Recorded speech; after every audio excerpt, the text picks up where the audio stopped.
In the eastern Pacific, hurricanes often form quietly, far from land, and go unnoticed.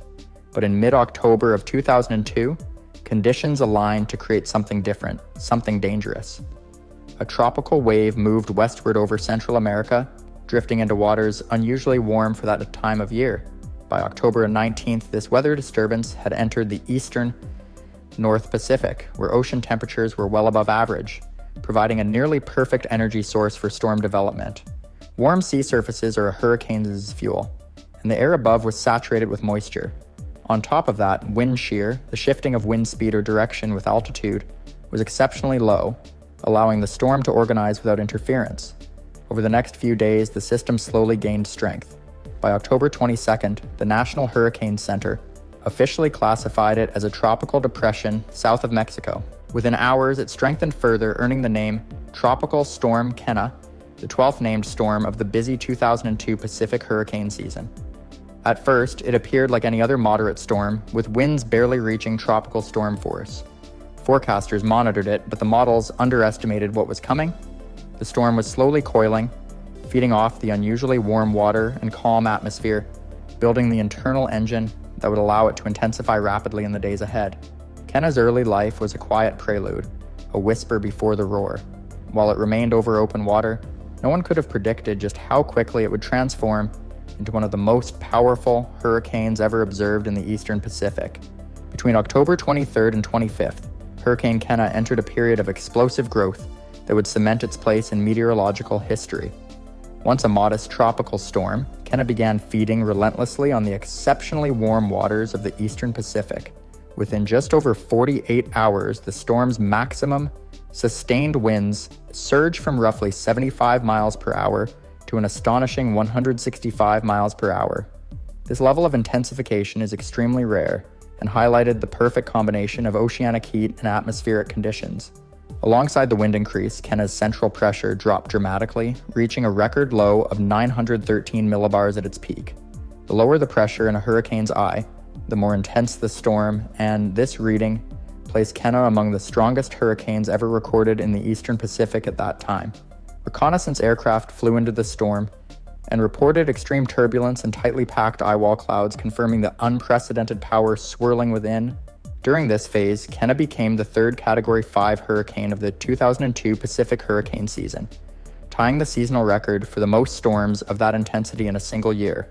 Unlike the other Category 5 storms that stayed at sea, Kenna was turning toward land, making its explosive growth all the more concerning for coastal populations. Satellite images captured the perfectly symmetrical eye and dense ring of clouds surrounding it, signaling a storm that had reached near optimal intensity. Meteorologists watched in awe as Kenna's rapid strengthening defied most forecast models. The storm was no longer just another Pacific hurricane.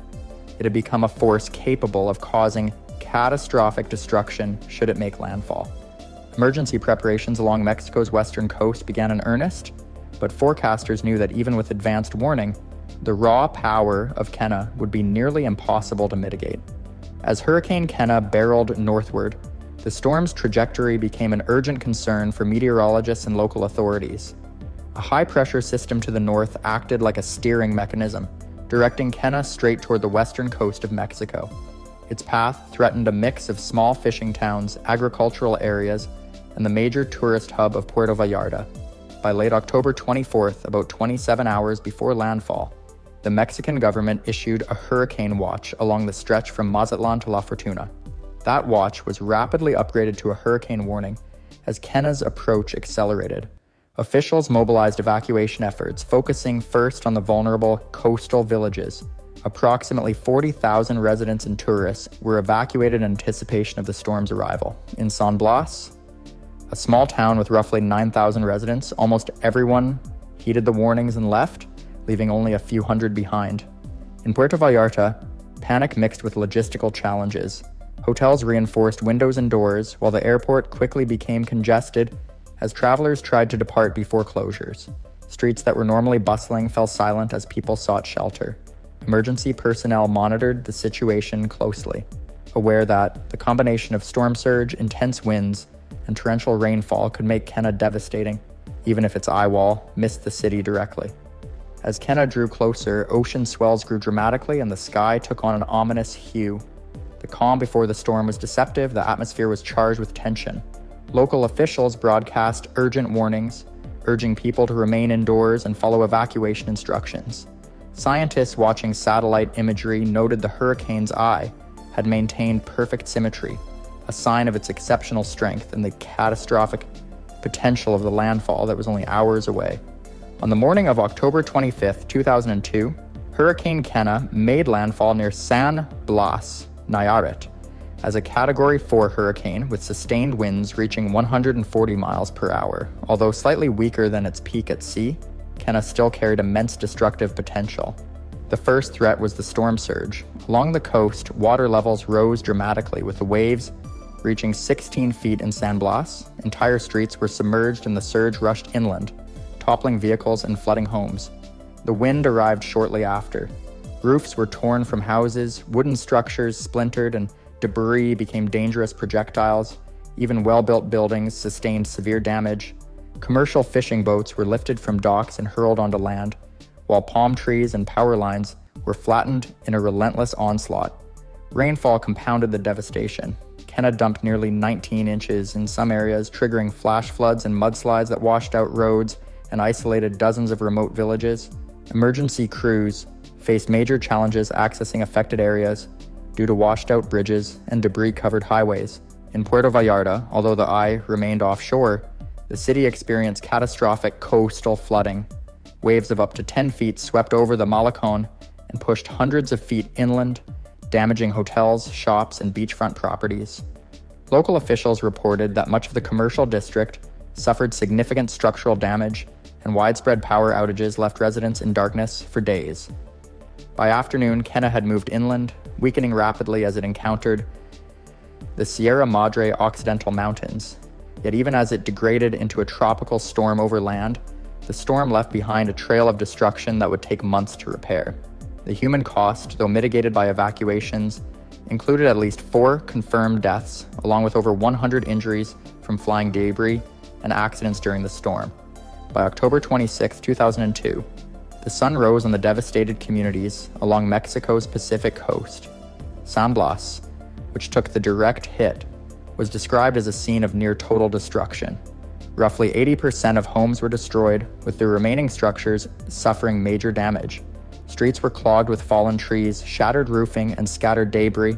Residents returning from emergency shelters faced the grim reality of rebuilding their lives from nothing. Puerto Vallarta, spared a direct eyewall strike, still endured significant economic loss. The storm surge had gutted the lower floors of hotels and shops along the waterfront. Over 150 stores reported damage, and several major hotels required months of repair before reopening. Transportation and communication lines were disrupted, isolating parts of the city temporarily. Agriculture also suffered severely. Banana, tobacco, and tomato crops were decimated across Nayarit, affecting more than 700 farming families who relied on these harvests for their livelihoods. Relief agencies quickly mobilized, providing food, water, and temporary shelter to those displaced. The Mexican government declared the region a disaster area, and international aid began to arrive to assist with recovery efforts. Despite the scale of destruction, the human toll remained remarkably low thanks to timely evacuations and disaster preparedness measures. Official reports confirmed 4 deaths and over 100 injuries, primarily caused by flying debris and accidents during the storm. Communities immediately began cleanup efforts, removing sand, mud, and wreckage, and slowly restoring essential services.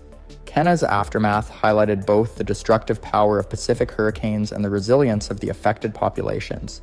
It served as a stark lesson in the importance of preparedness and evacuation, proving that even the most intense storms can see reduced fatalities if warnings are heeded. Hurricane Kenna's story did not end when the winds died down. Its record-breaking intensity left an indelible mark on the history of Eastern Pacific hurricanes. With peak sustained winds of 165 miles per hour and a minimum central pressure of 913 millibars, Kenna became one of the most powerful storms ever recorded in the region. Its rapid intensification from a tropical storm to a Category 5 hurricane in just over 48 hours remains a textbook example of extreme tropical cyclone development. At the time of landfall on October 25, 2002, Kenna was the second most intense Pacific hurricane to strike Mexico's western coast, surpassed only by a storm in 1959. Its Category 4 landfall still caused widespread devastation, but the narrow path and effective evacuations limited the human toll. Hurricane Kenna's name was retired by the World Meteorological Organization, a permanent reminder of the storm's destructive potential. Meteorologists continue to study Kenna to better understand rapid intensification events. The storm highlighted the critical role of exceptionally warm ocean waters, low wind shear, and atmospheric moisture in fueling powerful hurricanes. Kenna also underscored the vulnerability of Mexico's Pacific coastline to extreme storms, informing future disaster preparedness and coastal planning. Beyond science, Kenna became a cultural touchstone for the communities it affected. Stories of resilience and survival emerged as families rebuilt their homes, businesses reopened, and agriculture slowly recovered. While the damage totaled over $100 million, the strength of local communities helped prevent what could have been even greater tragedy. Hurricane Kenna stands as a sobering case study in the force of nature, a stark reminder that even with advanced forecasting, tropical cyclones can reach unprecedented intensities with little warning. Its legacy is measured not just in records and statistics, but in the lessons learned about preparedness, rapid response, and the enduring resilience of those in its path. From its quiet birth to its explosive peak and devastating landfall, Kenna cemented itself as one of the most memorable and scientifically significant hurricanes in Pacific history. It remains a benchmark for understanding the raw power of tropical cyclones and the need for constant vigilance along vulnerable coastlines.